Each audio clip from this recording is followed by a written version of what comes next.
Oh, mwanangu wewe. Safi vipi? Mwanangu, mwezi umeandama?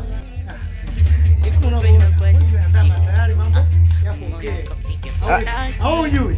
Mimi sijajua mwanangu. Maana nataka kununua suruali ya sikukuu. Okay. Sasa tangu gani?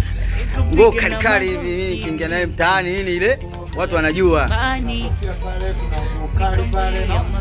Najua nataka nguo kali ambazo kidogo nataka ile biche zile. Za kijanja zile. Okay, sawa. Na hiyo pale. Mbona unyama sana?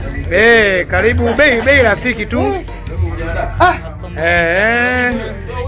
Hiyo bei check kabisa. Yaani hapa ni sehemu ambayo inaitwa Black Store from Madawa, au sio? Najua mimi wangu nataka sikukuu huyu. Kabisa. Awe chukua mitumba babu. Bonga mitumba hiyo. Simona. Bwana. Bwana viatu bwana. Kuna bonge ya viatu hapo. Sasa hapa nikitoka hapa ni nyama kinoma. Umesahau ndara ile pale, umesahau ndara. Hiyo hapo. Bwana Simona. Nyama kama huu mwanangu.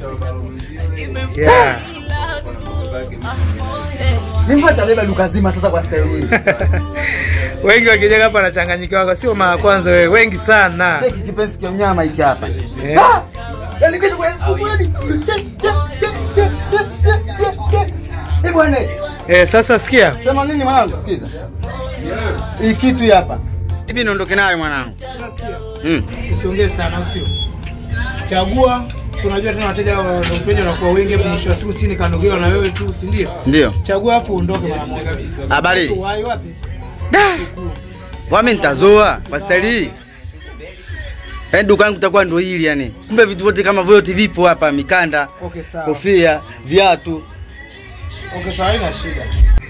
Chagua mara moja tuondoke, nihudumia wateja wengine hapa. Si unajua na mguu wake wa mwenzake hapa. Hapa na kofia inaondoka nayo. Sema na hapa nitachukua bukta moja ya kijanja hapa. Unaona imetulia hii hapa. Nikipiga na mtap.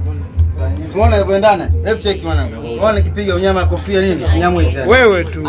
Hapa kwa kijana unajua. Sasa nimetena hii hapa. Unaona black hapa. Ndio nayo hapa mwanangu. Fanya hivyo basi. Fanya hivyo mwanangu. Poa.